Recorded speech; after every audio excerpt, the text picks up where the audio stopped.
Na aula 1 de contabilidade introdutória, então vamos estudar história e desenvolvimento do pensamento contábil, o desenvolvimento do pensamento contábil, escolas contábeis, razões para a queda da escola europeia e razões para a ascensão da escola norte-americana. Olá! É uma grande satisfação estar aqui na Escola de Auditoria com as séries de contabilidade.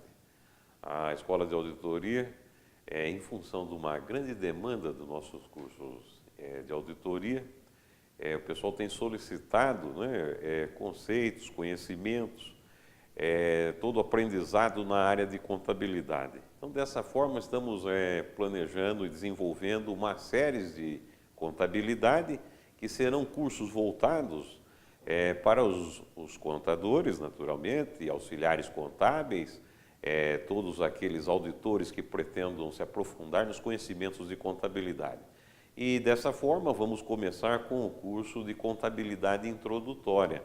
Essa contabilidade introdutória, ela vai trazer, né, desde a origem, a história da contabilidade, até os conhecimentos, né, básicos de contabilidade para que o operador contábil possa, né, ter plenos conhecimentos de como funciona, né, a metodologia da contabilidade. Então, para início, vamos entrar em histórias e desenvolvimento do pensamento contábil. Quando surge a contabilidade, pessoal? Se pararmos um pouco para fazer uma reflexão sobre a origem da contabilidade, a contabilidade ela é tão antiga quanto a origem do ser humano. Ela se desenvolve com o desenvolvimento, né, da sociedade. O homem, ele tem, se a gente observar aqui o nosso conceito, inicia-se com a civilização humana, o homem se apresenta como um ser patrimonialista. O que é ser patrimonialista? O homem não tem uma natureza espiritualista, os poucos espiritualistas que surgiram ao longo de nossas existências, foram até recriminados. Veja o caso de próprio Jesus Cristo, né? O homem ele é muito preso à matéria, por isso que ele tem essa origem patrimonialista. Agora, como que podemos definir essa questão patrimonialista?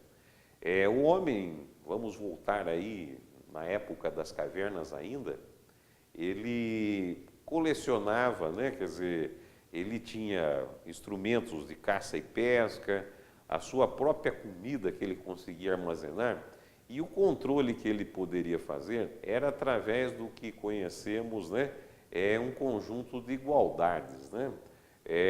Por que igualdades?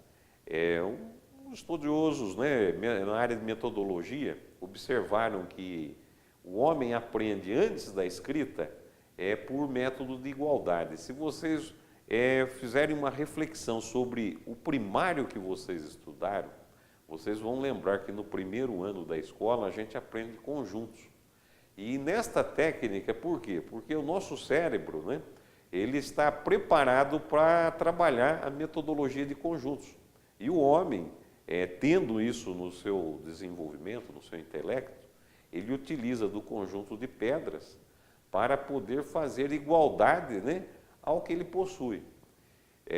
E o desenvolvimento disso, podemos observar também inscrições rupestres em cavernas, foram descobertas por historiadores, se vocês já devem ter visto em alguma literatura ou algum documentário, a gravação em cavernas onde o homem manifestava, né, riscos, né, e esse risco era uma espécie de controle. A palavra muito forte, pessoal, que acompanha a contabilidade é a palavra controle. Ela vem desde a existência do homem, desde a origem do homem até os dias atuais, a palavra controle. Continuando ainda, mesmo quando a riqueza do homem se resumia em instrumentos de caça, pesca e alimentos, havia necessidade de controle do seu patrimônio. Em função dessa necessidade patrimonialista do ser humano, né, do homem, ele havia necessidade de controlar esse seu patrimônio. Nós tenhamos o patrimônio que cada um de nós tem, a gente tem a necessidade de obter a posse e o controle deste patrimônio. Então, o homem tem esta natureza e a contabilidade ela é um instrumento pelo qual, cientificamente, nos dias atuais, não nesse período ainda tão distante, não era uma ciência, mas hoje a contabilidade, nós vamos ver ao longo dos nossos estudos, que ela se transformou em ciência para poder orientar e acompanhar, né, o desenvolvimento, né, da riqueza humana. Agora vamos tratar um pouco do desenvolvimento do pensamento contábil. Como que podemos falar do pensamento contábil, pessoal?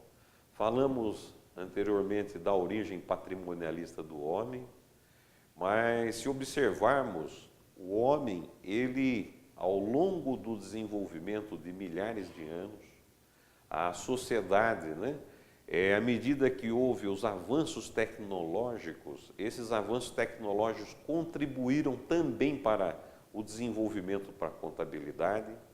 E esses avanços tecnológicos, muitas vezes, eles surgiram em função das guerras, que surgiram no mundo antigo até o mundo moderno.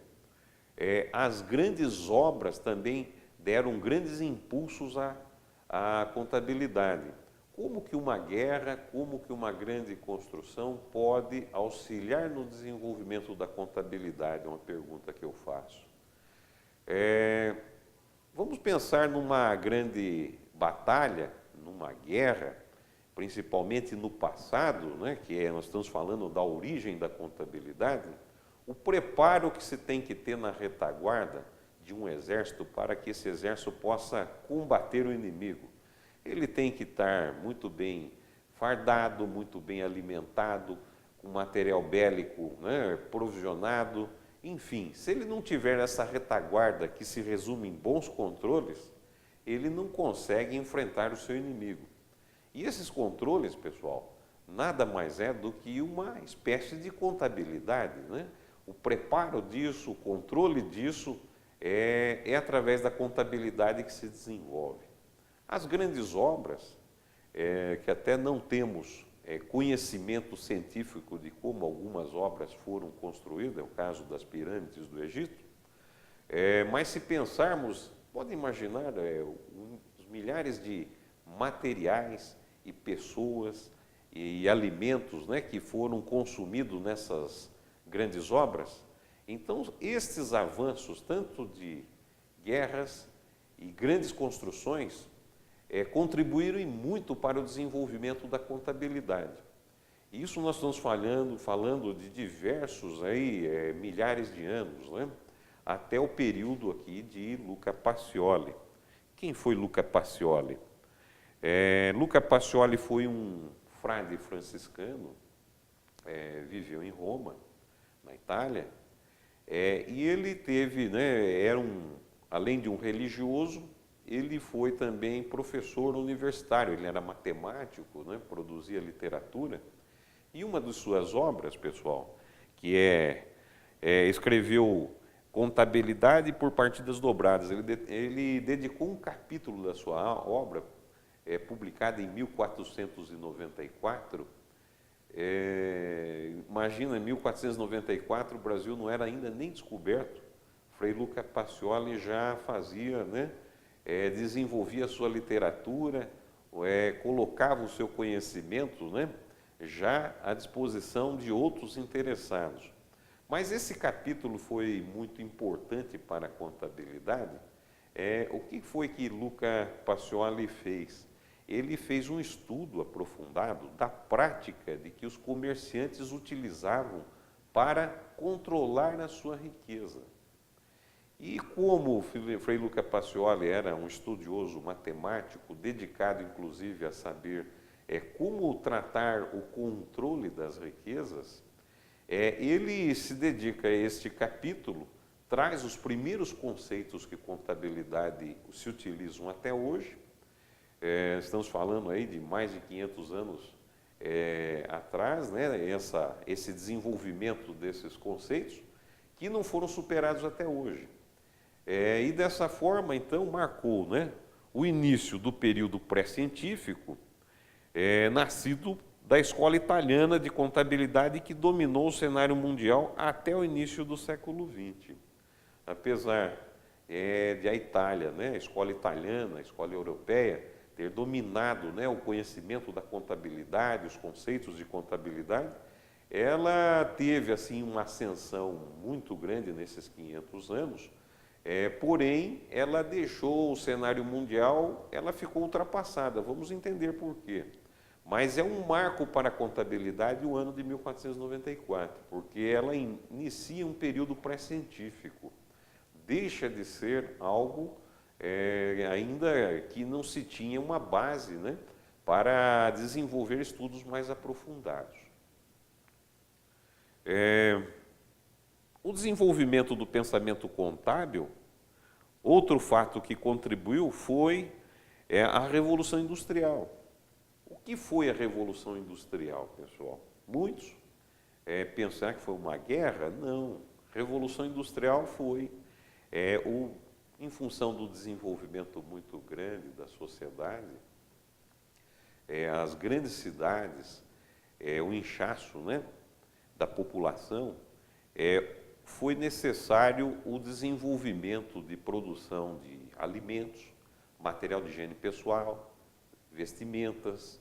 Então, sai da manufatura, pessoal, e passa a ser o período de industrialização. O homem cria as máquinas, né? Existe uma data aí relacionada com o final do início, né, moderno, né, da Idade Moderna, 1789. Não existe um ano para a Revolução Industrial. É um período esse daí que se estima que se durou aproximadamente 50 anos de desenvolvimento, né, um período industrial. Começou na Europa, os países da Europa tiveram essa ascensão primeiramente, depois vindo para a América, em função de ser, né, o primeiro mundo ainda, né, o mundo antigo, apesar de ser um mundo antigo, ele ainda era o mais desenvolvido do período. E nesse período, pessoal, de praticamente mais de 200 anos, estamos falando aí de 1494 a 1750, 250 anos, tivemos aí as escolas contábeis, né? E ao longo desse desenvolvimento das escolas contábeis, a escola europeia, ela teve uma queda, né, na sequência disso da Revolução Industrial, em função da ascensão da escola americana. Essa escola americana, como é conhecida, ela teve uma influência muito grande da Inglaterra, porque a Inglaterra, em função do avanço tecnológico, uma contribuição muito grande para a Revolução Industrial, ela queria conceitos práticos e dinâmicos, né, da contabilidade, enquanto que a escola europeia, ela se desenvolveu nesses 250 anos com uma teoria muito ampla, muito profunda, mas que fosse simplesmente interessada aos catedráticos, né, às pessoas que estudavam contabilidade apenas. Ela não era voltada para o uso da sociedade, enquanto que a escola americana começa a tratar os conceitos, né, e o uso da contabilidade a favor da sociedade, das pessoas e das entidades. E dessa forma, esse período de mudança, né, no início do século XX, faz com que haja essa queda da escola europeia e a ascensão da escola americana. Razões para a queda, então, da escola europeia, mais especificamente, a queda da escola europeia, italiana, como pudemos ver, a contribuição muito grande, né, para a contabilidade. Primeiro, excessivo culto a personalidades da área da contabilidade. E dois, ênfase à contabilidade teórica. Se a gente observar esses dois tópicos, pessoal, esse excessivo culto à personalidade da área da contabilidade, o que era? Autores, estudiosos, realmente, temos que até agradecer esse estudo aprofundado, né, em tanto tempo atrás, desses conceitos, que eles contribuíram com o avanço da contabilidade, porém, eles criaram um distanciamento do uso da contabilidade em função das teorias criadas. Era até incompreensível. Se a gente pegar nesses estudos, esses conceitos, a gente vai ler, vamos ficar muito confusos até em poder entendê-los até nos dias atuais. Mas foi necessário esse estudo avançado desses teóricos, essas personalidades, né? Esse excessivo culto para o avanço da contabilidade. Agora vamos ver as razões para a ascensão da escola norte-americana. Ênfase ao usuário da informação contábil, ênfase à contabilidade aplicada, principalmente a contabilidade gerencial e voltada para a prática. Vamos comentar um pouco sobre essas questões, então, da ascensão. Essa ênfase ao usuário da contabilidade, à informação, ela foi fundamental para entendermos, né, que a contabilidade ela se destina aos seus usuários. A ênfase, a contabilidade aplicada, principalmente a contabilidade gerencial. O que seria contabilidade gerencial, já que nós estamos aí numa contabilidade introdutória? Hoje a contabilidade ela é subdividida em contabilidade fiscal e contabilidade gerencial. A contabilidade fiscal é aquela que atende a exigência legal do fisco, enquanto que a contabilidade gerencial é aquela que atende à necessidade do empresário, das organizações, para as tomadas de decisões. E voltada à prática, né? Justamente para que possa, né, a contabilidade cumprir a sua finalidade principal.